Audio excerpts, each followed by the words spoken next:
কবিগুরু রবীন্দ্রনাথ ঠাকুরের কবিতা কৃপণ।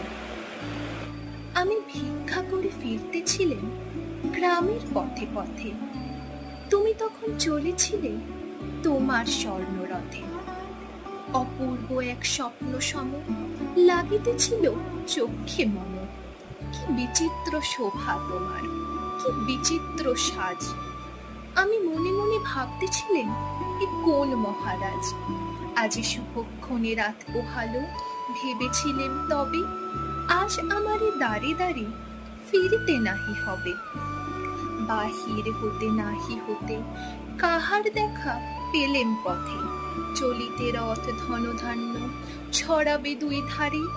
মোঠা মোঠা কুড়িয়ে নেব, নেব ভারে ভারে।